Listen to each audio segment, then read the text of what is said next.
Hello guys. So Aaradhya online study point की science की class में आपका स्वागत है।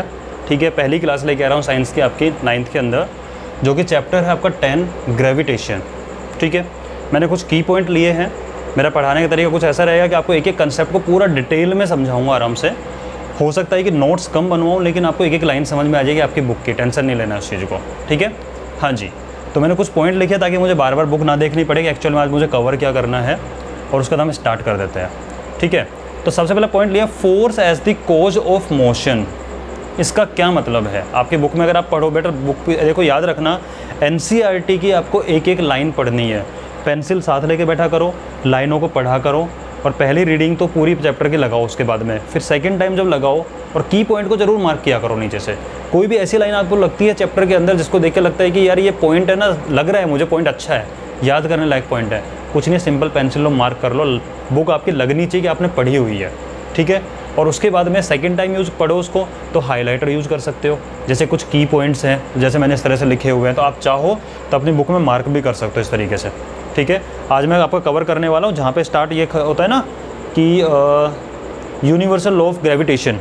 इससे पहले का जो पोर्शन है सारा थियोरेटिकल पार्ट आज समझा दूंगा मैं क्या कहना चाह रहा है, क्या राम कहानी दी हुई है पूरी की पूरी, उसको अच्छे से समझना। क्योंकि अगर आपने ये चीज़ समझ ली तो आगे ज़्यादा प्रॉब्लम नहीं आएगी। फिर डेरिवेशन वाला पार्ट है, डेरिवेशन में तो मुझे कोई प्रॉब्लम आती नहीं है, इसमें भी नहीं आती। खैर न्यूमेरिकल होंगे, डेरिवेशन होगा, चलता रहेगा। थ्योरी समझनी ज़रूरी है।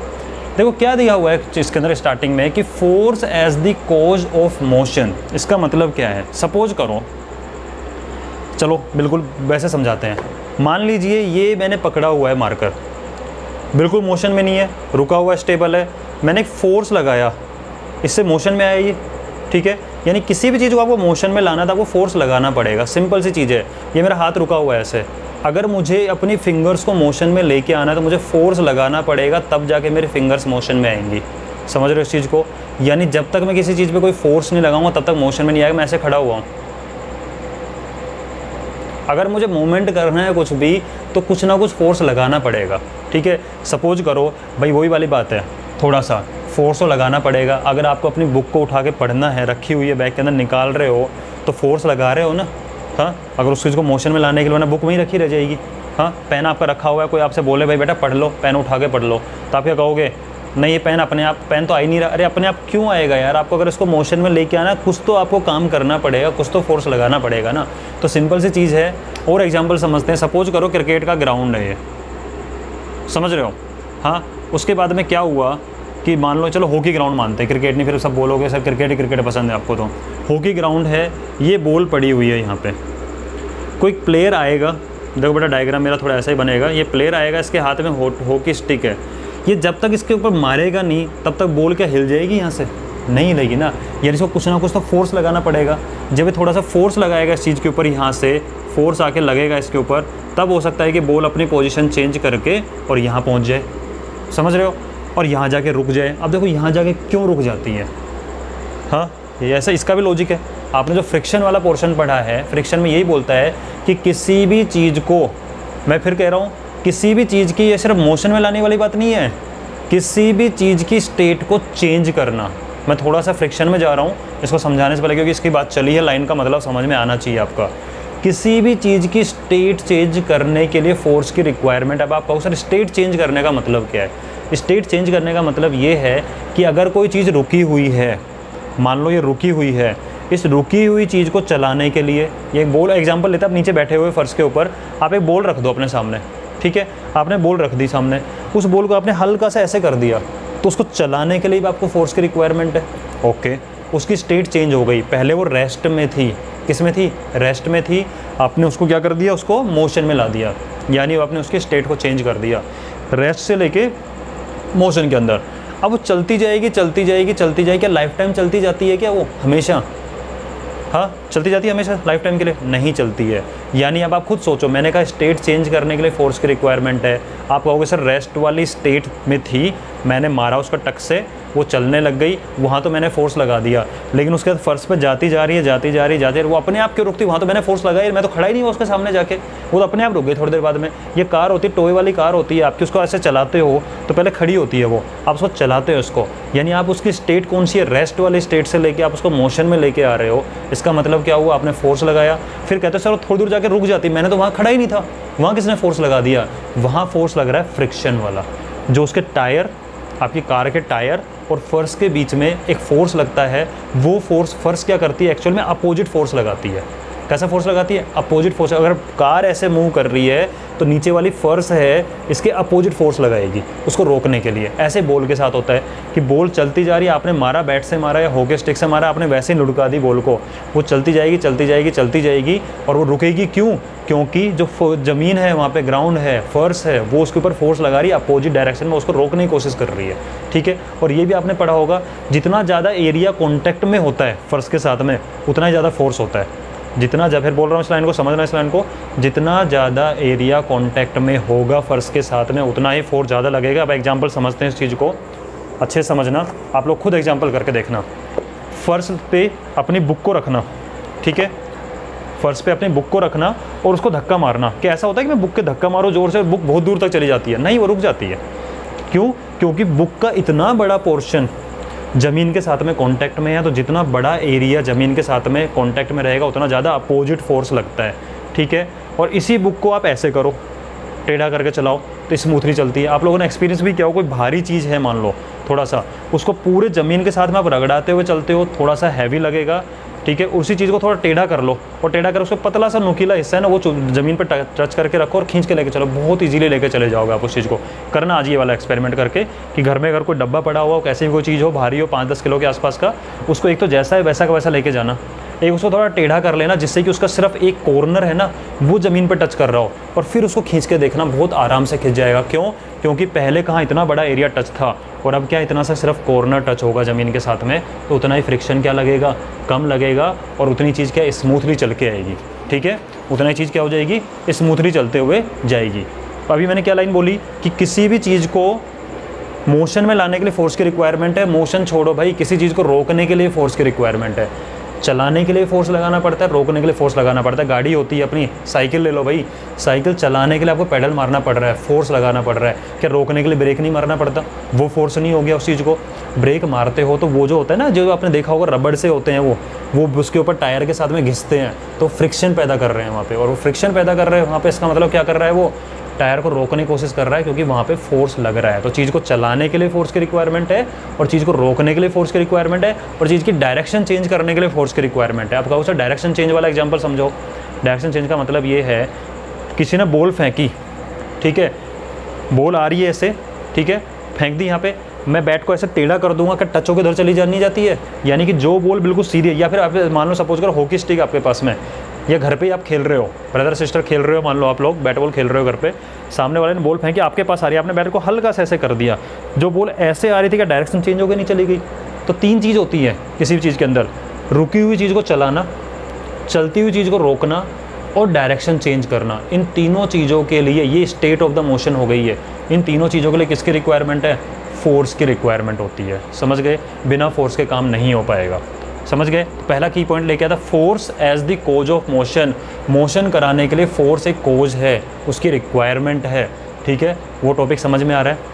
आप प्रैक्टिकली करके देख चुके हो। और ये वाला एक्सपेरिमेंट जो बताया ना, किसी भारी चीज़ को खींच के देखना, एक तो पूरा सरफेस का टच हो तब खींच के देखो, उसको थोड़ा टेढ़ा कर लेना और फिर खींच के देखना। आज का काम आपका यही है, फटाफट खींच के देख लेना किसी भी चीज़ को। या बहुत भारी चीज़ मत लेना यार, आपके टेबल हो, पतली सी कोई हो, उसको हल्का टेढ़ा कर लेना। आप फील करना कि आपको पहले इजीली आ रहा था जब ज़्यादा चीज़ घसीटते हुए आ रही थी, ये किनारा कर रहे हो जब घसीटते हुए आ रहा है, जब ज़्यादा इजी आ रहा है, आपको पता लग जाएगा। ठीक है, तो अपना फर्स्ट की पॉइंट मैंने आपको अच्छे से डिटेल में समझा दिया है क्या चीज़ है। अब बात आती है इसके अंदर सेकंड की पॉइंट की। हाँ जी, force needed to change the speed और the direction of motion of object, ये भी कवर हो गया भाई। हाँ, मैंने कहा कोई चीज़ रुकी हुई है, ये बॉल रुकी हुई है ग्राउंड के अंदर, इसकी स्पीड कितनी है इस टाइम पे? Equal to 0 kilometre per hour. कोई चीज़ रुकी हुई है तो स्पीड कितनी है? अब मुझे स्पीड को चेंज करना है।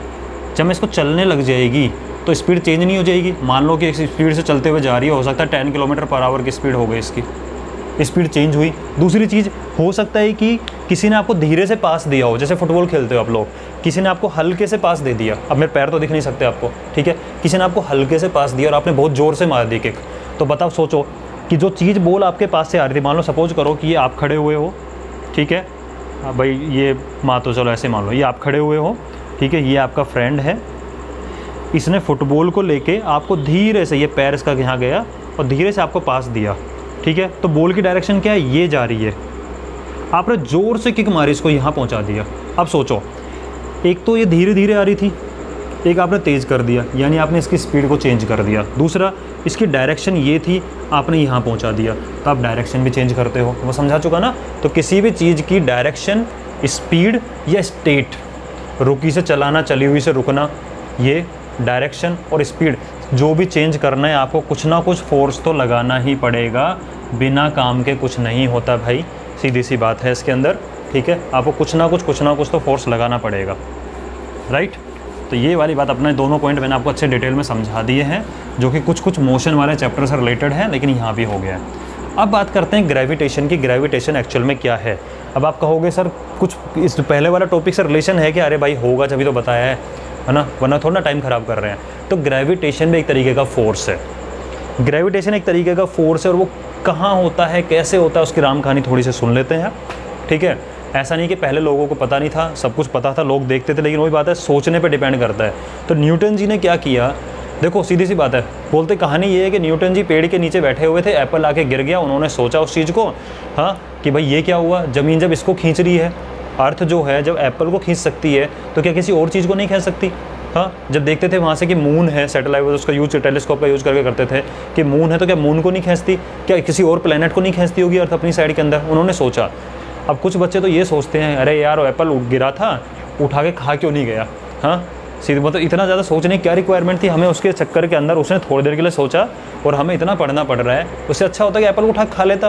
बेटा हो सकता है एप्पल उसने उठा के खा लिया हो, लेकिन ऐसे खाते खाते भी सोच रहा होगा। बोलते ना कि एप्पल खाने से हमारा दिमाग तेज चलता है, तो हुआ यही था, एप्पल उठाया, खाया, और खाते खाते सोचते सोचते उन्होंने बना दिए लो जो बनाने थे, ठीक है। तो सिंपल चीज़ है, ग्रेविटेशन होता है कि एक्चुअल के अंदर, एक एग्जाम्पल लेते हैं, इसको मैंने उछाला, इसको मैं उछाल रहा हूँ, वापस नीचे क्यों आ रहा है मेरे पास, ऊपर क्यों नहीं चला गया, वापस नीचे क्यों आ रहा है, इसलिए आ रहा है क्योंकि कुछ है जो इसको नीचे खींच रहा है। वरना छोड़ो, अगर मैं इसको ऐसे ही नीचे ऐसा सिर्फ छोड़ रहा हूँ, फ्रीली छोड़ रहा हूँ, मैं धक्का नहीं दे रहा नीचे की साइड में, तब भी नीचे जा रहा है। क्यों जा रहा है, कुछ तो होगा जो इसको खींच रहा होगा, कुछ तो अट्रैक्ट कर रहा होगा इसको। जैसे आप लोग नहीं होते हो, आप लोग अगर स्कूल वगैरह के अंदर हो, हाँ, तो कई बार क्या होता है, जैसे मतलब टीचर के पीरियड चल रहे होते हैं, जैसे ही पीरियड ख़त्म हुआ, अब तुरंत गेट के बाहर भागते हो, नहीं भागते हो। एक चीज़ हो सकता है कि आपको टीचर ने किसी वजह से अलग अलग बैठा रखा हो कि भाई तुम दोनों लोग बहुत बातें करते हो, अलग अलग बैठ जाओ। तो क्या होता है कि जैसे ही पीरियड ओवर हुआ, टीचर वहाँ गया, तुरंत आप उठते हो, दोनों दोस्त एक दूसरे से मिलते हो। तो एक दूसरे का अट्रैक्शन ही तो है, कुछ फोर्स है जो आपको खींच रहा है अपने दोस्त के पास जाने के लिए, कुछ फोर्स है जो आपको बाहर जाने के लिए खींच रहा है, ठीक है। तो वो फोर्स ही है कि आप इसको जब छोड़ रहे हो तो ये चीज़ आके नीचे गिर रही है, सिंपल चीज़ है। वो क्या फोर्स होता है, वो ग्रेविटेशन फोर्स होता है। अभी आप सौ सर ग्रेविटेशन फोर्स क्या ओनली अर्थ पे होता है, नहीं, हर किसी का ग्रेविटेशन फोर्स होता है, हर प्लेनेट का होता है, हर चीज़ का ग्रेविटेशन फोर्स है। वो हम डिटेल में पढ़ेंगे उस चीज़ को, ठीक है। पहले हम और एग्जांपल देख लेते हैं। जैसे कि सपोज करो कि ये अर्थ है, ठीक है, इसके चारों तरफ ऑर्बिट बना हुआ है, इस ऑर्बिट में मून भाई साहब मूव कर रहे हैं, इसके अंदर आराम से चले जा रहे हैं, चले जा रहे हैं, चले जा रहे हैं, ठीक है। ऐसा क्यों हो रहा है कि ये सिर्फ इसी पाथ को फॉलो कर रहे हैं, वो एक फिक्स पाथ है। इसका मतलब ये कुछ ऐसे इमेजिन कर लो कि मान लो, अभी एक्सपेरिमेंट करके देखना, हाथ में एक रस्सी पकड़ना छोटी सी, मेरे पास थी नहीं वरना मैं ले लेता, ठीक है। रस्सी पकड़ना, उसके साइड में बॉल को बांधना है, कुछ भी बांध लेना, और उसको ऐसे कर करके घुमाना। आप देखोगे एक बिल्कुल सर्किल पाथ बनाएगी और उसी में चलती रहेगी, वो उसी में चलती रहेगी, ठीक है। ना उसके बाहर जाएगी और ना अंदर आएगी, ठीक है। आप ऐसे घुमाओगे तो अंदर भी नहीं आती है, पूरा एक तरह से बिल्कुल टेंशन होती है रस्सी के अंदर, पूरी टेंशन बनी होती है। टेंशन मतलब रस्सी बिल्कुल खिंची हुई होती है अगर आप ऐसे ऐसे घुमाते हो तो, ठीक है। वो पूरा एक सर्किल फॉलो करती रहती है, उसी तरीके से उसके अंदर मूव करती रहती है। इसको बोलते हैं ऑर्बिट, जिसके अंदर वो चीज़ मूवमेंट चल रहा होता है। इसका मतलब इन दोनों के बीच में कुछ तो फोर्स है भाई, क्योंकि रस्सी तो नहीं बंधी हुई। ये मून है, इस मून में और इस अर्थ में कुछ तो रिश्ता है। वैसे चंदा मामा है, भाई बहन है दोनों, रिश्ता तो है इन दोनों के बीच में, खैर, लेकिन वो थोड़ा साइंस वाली बात नहीं हो गई है। इन दोनों के बीच में कुछ तो है, रस्सी तो नहीं है। फिर मून किस तरीके से इसके साथ बंधा हुआ है कि ना बाहर की तरफ जाता है कहीं पे भी, ना अंदर आ रहा है, ऐसा क्या हो रहा है, कुछ तो होगा ना, वही कुछ जो है ना, जो अर्थ जिसकी वजह से इसको पकड़ के रखी हुई है, बाहर जाने नहीं दे रही, वो उसको ही बोलते हैं ग्रेविटेशन फोर्स। ठीक है, उसी को बोलते हैं ग्रेविटी। ठीक है ना, जिसकी वजह से बाहर नहीं जाने देती है। और प्लेनेट भी है, जैसे सन है, सन के चारों तरफ प्लेनेट मूव कर रहे हैं, वही वाली चीज़ अपनी अपनी ऑर्बिट में। अब मान लेते हैं, सपोज करो ये सन है, ठीक है, इस सन के चारों तरफ ऑर्बिट बने हुए हैं। चलो इसी से मुझे एक चीज़ याद आ गई, क्या आप में से किसी को याद है कि जो इसके चारों तरफ जो प्लेनेट बने हुए हैं, इनका सीक्वेंस क्या है? कोई बता सकता है इस चीज़ को? देखो भाई, मेरी क्लास में ये नहीं होगा कि मैं आपको बिल्कुल टू द पॉइंट चीज़ें चलती जा रही है और एनसीईआरटी ख़त्म कर दी, नहीं, मेरे दिमाग में एक्स्ट्रा नॉलेज आएगी, मैं वो भी बताऊंगा। तो अभी मैंने आपसे एक बात की कि मान लीजिए सन है, इसके चारों तरफ प्लेनेट मूव कर रहे हैं, बिल्कुल कर रहे हैं। कितने प्लेनेट हैं? पहले 9 थे, अब 8 हैं। ठीक है, प्लूटो को हटा दिया गया है। ठीक है, इस तरीके से। क्या आप मुझे बता सकते हो कि इनका सीक्वेंस क्या होता है, किस सीक्वेंस में है? तो ज़रा सीक्वेंस याद, देखो वही चीज़ें, टॉपिक आ गया है तो याद कर लेते हैं, कहीं ना कहीं तो काम आएगा ही आएगा। तो उसका सीक्वेंस होता है ये, my very efficient mother just served us nuts. My very efficient mother just served us nuts. M for mercury. M for mercury. ठीक है, लिख लेना, M for mercury, V for Venus, E for earth, M for Mars, J for Jupiter, S for Saturn, U for Uranus, N for Neptune. ठीक है, और इसमें एक चीज़ और होती है कि इन 4 के बाद में, ये 1 2 3 4, इन 4 के और इन 4 के बीच में एक बेल्ट होती है, एस्ट्रॉयड बेल्ट करके होती है। ठीक है ना, ये ध्यान रखना इस चीज़ के अंदर, राइट। और किसी किसी कन्फ्यूजन होता है कि सर ये M for मरकरी है और ये M for मार्स है, ये कैसे याद करें, भूल जाते हैं। भाई सीधी सी बात है, मंगलयान तो सुना है आप लोगों ने, हाँ, Mars orbital mission mom movie देखी थी, मिशन मंगल। तो सीधी सी बात है, मंगल पे हम जा रहे थे, गए थे मंगल पे, तो वे सन के पास थोड़ी जाएंगे, यहाँ तो सन बैठा हुआ है। सन के सबसे नज़दीक कौन है? मरकरी। सन के सबसे नज़दीक कौन है? मरकरी। तो हम लोग अर्थ से यहीं गए थे, इधर नहीं गए थे सन के पास में, जल जाएंगे फालतू में। तो याद रख लेना, ये क्या होता है? मार्स होता है। ठीक है, और ये मरकरी तो याद अपने आप हो जाएगा, वरना आपको पता है मरकरी क्या होता है। मरकरी अकेला मेटल ऐसा है जो रूम टेम्परेचर पे भी क्या होता है? लिक्विड फॉर्म में होता है। क्यों होता है? सन के पास में। जोक मार रहा हूँ, ये मरकरी प्लेनेट है, वो मरकरी अपना मेटल, लेकिन समझ सकते हो इस चीज़ को, याद करने के तरीके होते हैं। ठीक है, कि मरकरी सन के पास में इसलिए क्या होता है? हमेशा गर्म रहता है, इसलिए हमेशा क्या होता है? पिंगली वाली फॉर्म के अंदर होता है। जानते हो मरकरी क्या होता है? थर्मामीटर के अंदर होता है ना, वही वाली चीज़ है। ठीक है, तो ये चीज़ है कि सन के साथ में भी ये क्यों घूम रहे हैं भाई, क्या फोर्स है? तो सन के ऊपर सन भी क्या लगा रहा है?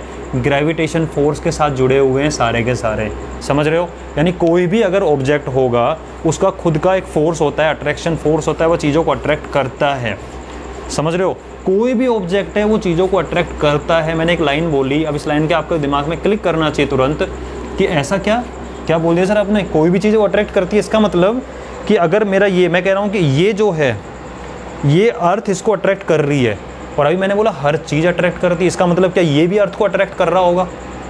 बिल्कुल, ये भी अर्थ को अपनी तरफ अट्रैक्ट कर रहा है, समझ रहे हो? ये भी अर्थ को अपनी तरफ अट्रैक्ट कर रहा है। मैं आपको एक दो मोशन, क्या बोलते हैं, लॉ ऑफ मोशन है, सेकंड और थर्ड लिख के बताता हूँ, उसके साथ इसको लिंक करूँगा चीज़ों को। 1 मिनट के लिए रुको, मैं पॉज करके वीडियो को लिख देता हूँ वो। हाँ जी, तो अब टॉपिक आगे समझाने के लिए मुझे इन 2 चीज़ों की रिक्वायरमेंट थी, third law of motion and second law of motion. ठीक है, अब आप कहोगे सर पहले सेकंड लॉ ऑफ मोशन क्यों नहीं लिखा, बाद में थर्ड लिख देते हैं? बेटा जिस चीज़ की मुझे रिक्वायरमेंट पहले, वो पहले बार लिखा है मैंने, फिर इसकी रिक्वायरमेंट है। तो मैंने अभी क्या बोला कि भाई ये मार्कर है, ये भी अर्थ को अपनी तरफ खींच रहा है।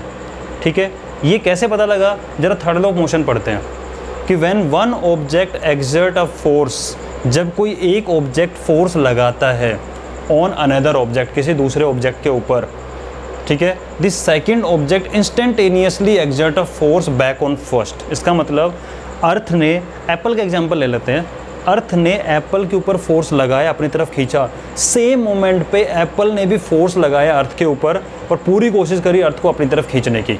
ठीक है, these two forces are always equal in magnitude but opposite in direction. इसका मतलब क्या है? जितना फोर्स अर्थ ने लगाया था उतना ही फोर्स आपको लग रहा होगा सर अर्थ ज़्यादा फोर्स लगाती है, नहीं ऐसा कुछ नहीं है। जितना फोर्स अर्थ ने लगाया था एप्पल पे, उतना ही फोर्स एप्पल ने लगाया था अर्थ के ऊपर, बस डायरेक्शन अपोजिट थी। वो क्यों थी डायरेक्शन अपोजिट? कि ये अपनी अर्थ है मान लो, और ये वहाँ पे एप्पल था, ठीक है, ये एप्पल था उधर। तो अर्थ क्या कर रही है? अर्थ नीचे खींच रही है इसको, ठीक है, और एप्पल क्या कर रहा है? इसको ऊपर खींच रहा है। समझ रहे हो?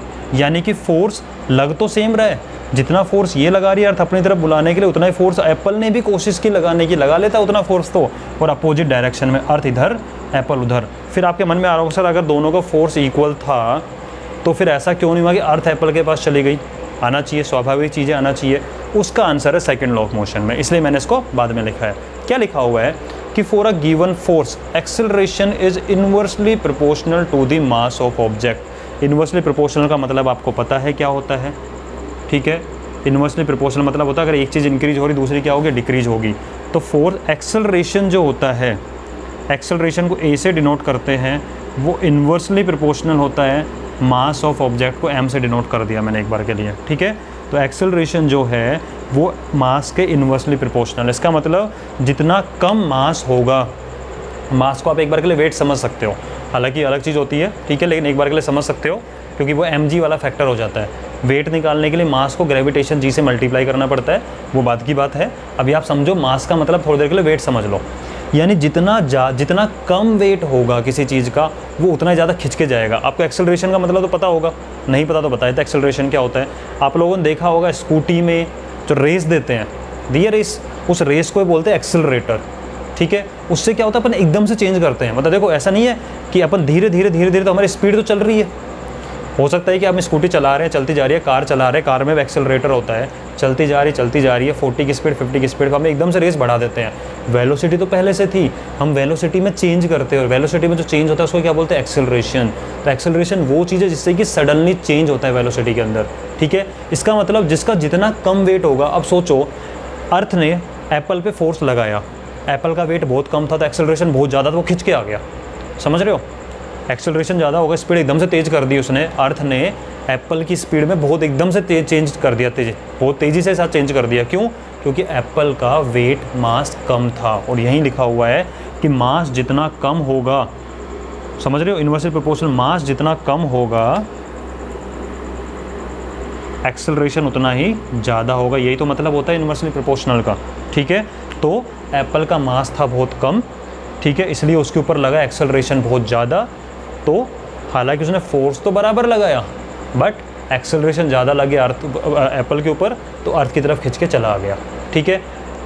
कंपेयर करते हैं इस चीज़ को दूसरी चीज़ के साथ में कि भाई एप्पल ने फोर्स लगाया अर्थ के ऊपर बट अर्थ का मास बहुत ज़्यादा है, ठीक है, तो उसका एक्सेलरेशन क्या होगा? बहुत कम होगा, तो नहीं जा पाई वो। समझ रहे हो इस चीज़ को कि कभी भी अगर एक ऑब्जेक्ट दूसरे ऑब्जेक्ट के ऊपर फोर्स लगाता है तो दूसरा ऑब्जेक्ट भी साथ के साथ लगाना चालू कर देता है। दोनों जो फोर्स होते हैं उनकी वैल्यू इक्वल होती है, अपोजिट डायरेक्शन होती है, डायरेक्शन मैंने बता दी है। दूसरा सेकंड लॉ मोशन क्या बोलता है कि जो गिवन फोर्स होता है, ठीक है, एक्सेलरेशन जो होगा वो मास के इनवर्सली प्रोपोर्शनल। एप्पल का मास या इस मार्कर का मास, ये मार्कर खड़ा है मेरे पास में, जैसे मैं इसको छोड़ूंगा अर्थ इसको फोर्स नीचे लगा रही, मार्कर भी बेचारा ऊपर लगाने की कोशिश कर रहा है पूरी, लेकिन एक्चुअल में इसका मास बहुत कम है अर्थ के कंपेरिजन में, है ना। तो इसी वजह से क्या होता है, इसका एक्सेलरेशन बहुत ज़्यादा होगा, बहुत तेज़ी के साथ खींच के चला जाता है ये वाली चीज़। समझ रहे हो इस चीज़ को? तो ये वाला अपना कंसेप्ट हो गया है कि कोई भी प्लेनेट है, जैसे ये मून है, अर्थ मून के ऊपर फोर्स लगा रही है अपनी तरफ लाने के लिए। अब वो फोर्स का नाम क्या है? वो ये है सेंट्रीपिटल फोर्स, ये मैं बताऊंगा अभी, ठीक है। लेकिन अभी हम देसी भाषा में समझ रहे हैं कि अर्थ जो है मून के ऊपर, आपको करना क्या है भाई, जितना मैं बोर्ड पे लिखूंगा ना वो तो आपको लिखना ही लिखना है, और जो बोल रहा हूँ उसको सिर्फ समझना है। समझ रहे हो? तो जो लिखवा रहा हूँ वो लिखो, जो बोल रहा हूँ वो समझो, और समझ के NCERT की चीज़ों की रीडिंग ज़रूर मारना उस चैप्टर के अंदर से जो चालू हो चुका है। तो आपको रीडिंग मारनी है, अभी जहाँ तक हो चुका है उसकी रीडिंग ज़रूर मार लेना, चीज़ें क्लियर होती चली जाएंगी। एक बार रीडिंग ज़रूर मारना और पेंसिल से मार्क कर लेना, ठीक है। तो ये वाली चीज़ हो गई है कि मून के ऊपर अर्थ भी फोर्स लगा रही है, मून भी अर्थ के ऊपर फोर्स लगा रहा है, ठीक है। लेकिन अब आप कहोगे कि मून क्यों नहीं आ पा रहा? क्योंकि जो मून फोर्स लगा रहा है वो भी एक सिग्निफिकेंस अमाउंट है, मून का फोर्स भी, ठीक है। तो अपोजिट डायरेक्शन में फोर्स लगा रहे हैं दोनों एक दूसरे के, इसलिए अर्थ के ऊपर आके गिरता नहीं है वो। समझ रहे हो? अर्थ ग्रेविटी से फोर्स लगा रही है, मून भी अपोजिट डायरेक्शन में फोर्स लगा रहा है, बट वो जो फोर्स है मून का एक सिग्निफिकेंट वैल्यू है उसकी, जिसकी वजह से मून अर्थ के ऊपर आके नहीं गिरता है, वो एक पाथ फॉलो करता रहता है। और क्या है वो सेंट्रीपिटल फोर्स? अब अगला जो पर डेफिनेशन लिखता हूँ, इसको नोट कर लेना पॉज करके। जितना लिखा हूँ वो ज़रूर नोट करना, मैं बहुत आलसी हूँ, वैसे ही कम चीज़ें लिखता हूँ, नोट कर लेना इसको, ठीक है। हाँ जी, तो आज के जो टॉपिक लिए उनमें 2 टॉपिक बचे हुए हैं। पहला है टेंजेंट टू अ सर्किल, क्या होती है टेंजेंट वो समझ लेते हैं, ठीक है। उसके बाद आते हैं सेंट्रीपिटल फोर्स के ऊपर, इन दोनों कवर कर लेंगे आज। हाँ जी, टेंजेंट टू अ सर्किल क्या होती है, पहले इसको समझो, हेडिंग डाल लेना टेंजेंट टू अ सर्किल, ठीक है। अब यहाँ डायग्राम देखो, लाइन की सिचुएशन समझना कि हो सकता है कोई लाइन ऐसी जा रही है जिसको सिर्फ टच करते हुए निकल जाए, कोई लाइन इसको हो जाए बीच में से कट करते हुए निकल रही है, कट करते हुए निकल रही है, कट करते हुए निकल रही है, कैसे भी निकल रही है, ठीक है। हो सकता है टच करते हुए निकल रही हो, टच करते हुए निकल रही हो, यहाँ से टच करते हुए निकल रही है। यानी पॉसिबिलिटी ये है कि कोई भी लाइन अगर सर्किल से पास कराएं तो चांसेस क्या है, क्या तो एक पॉइंट पे टच करेगी या 2 पॉइंट पे कट करेगी, सिंपल चीज़ है। एक पॉइंट पे टच करेगी या फिर 2 पॉइंट पे कट करेगी। इसके अलावा कोई केसेस बनता है कि लाइन स्ट्रेट लाइन कि ऐसे जाए घूमते फिरते घूमते फिरते घूमते फिरते निकले, नहीं हो सकता ना। यानी सिंपल चीज़ ये है कि जो केसेस बनते हैं वो ये होगा कि क्या तो कोई लाइन टच करते हुए जाएगी, अब वो टच कहीं भी कर सकती है। और सर्किल के ऊपर कितने पॉइंट होते हैं, इनफाइनाइट पॉइंट होते हैं, हमें पता है इनफाइनाइट पॉइंट्स होते हैं। और हर पॉइंट पे कितनी टेंजेंट बन सकती है, 1 टेंजेंट। ये मैथ्स में जो आपका टेंजेंट वाला सर्किल वाला चैप्टर आएगा जब वो डिटेल में बताऊंगा। अभी आप सोचो, टेंजेंट सिंपल चीज़ है कि एक line, a line that touch, मेरे को देसी लैंग्वेज में लिखवा रहा हूँ, ठीक है, ज़्यादा वैसी डेफिनेशन नहीं, मैथमेटिक्स वाली डेफिनेशन नहीं है, मैथमेटिक्स वाली डेफिनेशन मैथमेटिक्स में लिखूँगा। A line that touch circle eight only 1 point. एक लाइन जो सर्किल को सिर्फ एक पॉइंट पर टच करेगी उसको बोलते हैं हम टेंजेंट, समझ रहे हो। ऐसी लाइन, अभी मैथ्स में नहीं जा रहे हैं अपन, इसमें ही रहो, मैथ्स वाले चैप्टर टाइम मैथ्स में बताऊंगा। एक लाइन जो सर्किल को सिर्फ एक पॉइंट पर टच करते हुए निकल जाए उसको क्या बोलोगे आप, टेंजेंट बोलोगे। समझ गए इस चीज़ को, अभी इतना ही काफ़ी आपके समझने के लिए कि टेंजेंट होती क्या है। ऐसी लाइन जो सर्किल को एक पॉइंट पे टच करते हुए निकल जाए, डायग्राम बना लेना। और ये एक चीज़ और लिख लेना इसके अंदर, इसी के साथ लिखना है यहाँ पे कि on circle there are infinite points. और हर पॉइंट पे एक टेंजेंट हो सकती है, ठीक है। 1 tangent possible on every point. जितने भी इनफाइनाइट पॉइंट है हर पॉइंट पे एक टेंजेंट पॉसिबल, तो इनफाइनाइट पॉइंट पे 1 टेंजेंट, तो टोटल कितनी टेंजेंट होती है। इसके बाद लिखना, इसको नोट कर लेना, पहले ये नोट कर लिया टेंजेंट, उसके बाद दोनों लाइनें नोट करो और उसके बाद लिख दो सो ऑन अ सर्किल, इनफाइनाइट का सिंबल है, यूज़ कर रहा हूँ सिंबल, ठीक है। ये इनफाइनाइट का सिंबल टेढ़ा 8 होता है, इनफाइनाइट होता है। So on a circle infinite tangents are possible, but एक पॉइंट पे एक ही टेंजेंट रहेगी। समझ गए, टेंजेंट की राम कहानी हो गई है, बाकी मैथ्स में डिटेल में पढ़ेंगे, ठीक है।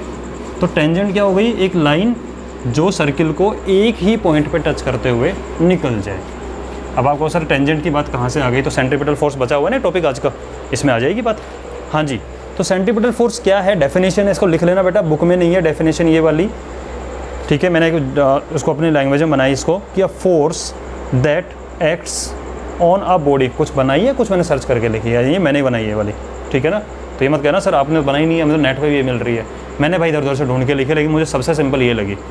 A force that acts on a body, एक ऐसा फोर्स, सेंट्रीपिटल फोर्स का एक फोर्स है जो कि एक्ट करता है, किस पे एक्ट करता है मतलब लगता है, किस पे, एक बॉडी के ऊपर, ठीक है, किसी भी बॉडी पे लग सकता है। और बॉडी कैसी होनी चाहिए, moving in a circular path, यानी कि कोई भी बॉडी जब सर्कुलर पाथ में मूव करेगी। अब क्योंकि अब देखो सीधी सी बात है, हम मून के बारे में बात करें, प्लेनेट के बारे में बात कर रहे हैं, अर्थ रिवॉल्व कर रही है उसके राउंड, सन के राउंड, तो हम सर्कुलर पाथ की बात कर रहे हैं। यानी सिंपल चीज़ है कि मान लो यहाँ पे कोई चीज़ है और एक सर्कुलर पाथ बना हुआ है, इस सर्कुलर पाथ में कोई भी चीज़ मूव करेगी तो इस पे जो फोर्स लगेगा किसकी तरफ से, जिसके अराउंड घूम रही है।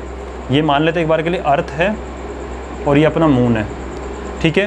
तो मून सर्कुलर पाथ में घूम रहा है, तो इस मून के ऊपर जो फोर्स लगेगा उसको बोलेंगे सेंट्रीपिटल फोर्स। ठीक है, तो force that acts on a body, ये रहा, moving in a circular path, ये सर्कुलर पाथ में मूव कर रही है, and is directed toward the centre. ये फोर्स किसकी तरफ लगता है? सेंटर की तरफ लगता है। खिंचाव महसूस होता है इसको सेंटर की तरफ, अट्रैक्शन लगता है सेंटर की तरफ। तो directed towards the centre around which body is moving, जिसके चारों तरफ बॉडी मूव कर रही है। तो क्या हो गया सिंपल लैंग्वेज में कि एक ऐसा फोर्स है जो सर्कुलर पाथ में मूव करने वाली बॉडी के ऊपर लगता है। डायरेक्शन कहाँ होती है? टुवर्ड सेंटर होती है, जहाँ पे वो बॉडी है जिसके चारों तरफ वो घूम रहा है। ठीक है, second thing, the motion of moon around the earth due to centripetal force, इसी फोर्स की वजह से ही ये घूम पाता है। गिरता क्यों नहीं है वो मैंने बता दिया आपको कि भाई अर्थ भी फोर्स लगा रही है, मून भी फोर्स लगा रहा है, हर बॉडी फोर्स लगाती है। ठीक है, इसका मास भी सिग्निफिकेंट होता है, एक्सेलरेशन इतना ज़्यादा नहीं होता है इस केस में। ठीक है, तो इसलिए वो एक पर्टिकुलर पाथ में मूव करता रहता है। ठीक है, और ये फोर्स कैसा होता है? ये सेंटर की तरफ होता है। किधर होता है? टुवर्ड्स डायरेक्टेड, एक मिनट, चलो दूसरा कलर वाला पता नहीं कहाँ चला गया। It directed toward the centre, याद रख लेना, ऑब्जेक्टिव क्वेश्चन बनता है कि सेंट्रीपिटल फोर्स की डायरेक्शन कहाँ होती है? डायरेक्टेड टुवर्ड दी सेंटर, या फिर एक अदर वर्ड और इसको बोलते हैं सेंटर सीकिंग, CSEE। ठीक है, सी मतलब क्या होता है? देखना। तो सेंटर सीकिंग ऐसा फोर्स है जो सेंटर की तरफ देखता है। कहाँ देखता है? सेंटर की तरफ, इसलिए बोलते हैं इसको सेंटर सीकिंग फोर्स बोलते हैं। क्या बोलते हैं इसको? Centre seeking force. ये ऑब्जेक्टिव क्वेश्चन में आ सकता है। सेंट्रीपिटल फोर्स का another name of centripetal force is centre seeking force, away from centre नहीं, टुवर्ड द सेंटर। ठीक है, अब एक छोटा सा इस कंसेप्ट को कंप्लीट करते हैं आज का कि ये प्रैक्टिकल लाइफ में कैसे होता है। और टेंजेंट वाला कंसेप्ट मैंने क्यों बताया, आपके मन में आना चाहिए सर आपने टेंजेंट बताया, लेकिन टेंजेंट का तो रोल ही नहीं अभी तक। टेंजेंट का रोल भी आ जाता है। देखो, आप लोगों ने रस्सी घुमाते हो, ठीक है, बीच में आप खड़े हुए यहाँ पे रस्सी बांध रखी है आपने और घुमाए जा रहे हो। और हुआ ये कि जब ये पत्थर है, मान लो इसके अंदर पत्थर भाई यहाँ भी होगा, मतलब पत्थर की पोजीशन चेंज होती रहेगी, बार बार आप घुमा रहे हो। और मान लीजिए कि इस पॉइंट पे आके आपने पत्थर को छोड़ दिया, रस्सी को छोड़ दिया आपने, होता है ना इस तरीके से। आपने मूवी देखी मिशन मंगल से, कंपेयर करते हैं इस चीज़ को। मिशन मंगल के अंदर नहीं, वो जो विद्या बालन उसको सिखाती है अपने बेटे को कि हम ऐसे घुमाएंगे और एक मूवमेंट पे छोड़ देंगे और पकड़ लेता है, कैच कर लेता है उसको। तो वही वाली चीज़ है, जिस मूवमेंट पे छोड़ा जाता है ना, सपोज करो कि इस मूवमेंट पे छोड़ा तो पत्थर एक्चुअल में क्या है कि पत्थर की डायरेक्शन बार बार चेंज हो रही है। देखो होता क्या है, पत्थर तो हमेशा यहाँ जाने की कोशिश करेगा, पत्थर तो यहाँ जाने की कोशिश करेगा, पत्थर तो यहाँ जाने की कोशिश करेगा, इस पॉइंट पे यहाँ जाने की कोशिश करेगा। आप खुद बताओ, जो उसको बाउंडेशन पसंद आएगी क्या? उसका तो हमेशा मन करेगा कि मैं अभी यहाँ पे हूँ तो मैं सीधा निकल जाऊँ। फिर क्या होता है, रस्सी जो सेंट्रीपिटल फोर्स लग रहा है वो उसको कहाँ है, अंदर की तरफ घुमाने की कोशिश कर रहा है। तो एक्चुअल में सर्कुलर क्यों घूम पा रहा है? क्योंकि रस्सी बार बार कनेक्टेड है ऑल टाइम इसके साथ में, तो वो उसको अंदर की तरफ खींच रही है।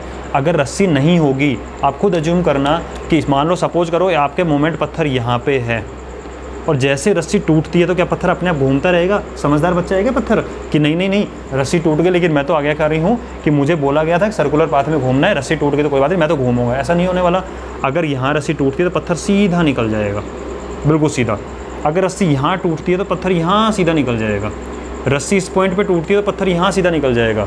रस्सी इस पॉइंट पे टूटती है तो पत्थर सीधा यहाँ निकल जाएगा। समझ रहे हो इस चीज़ को? इसका मतलब कुछ चीज़ है जो कि इस टाइम तो रस्सी दिख रही है आपको साफ साफ, जो उसको अंदर की तरफ खींच रही है। जैसे ही वो चीज़ टूटी वो सीधा उसको निकल जाएगा। कैसे निकलेगा? उस पॉइंट पे टेंजेंट बनाते हो, क्योंकि एक पॉइंट पे टच कर रहा है, उस पॉइंट पे टेंजेंट बनाते हुए निकल जाएगा, टेंजेंट वाले पाथ पे निकल जाएगा। समझ रहे इस चीज़ को?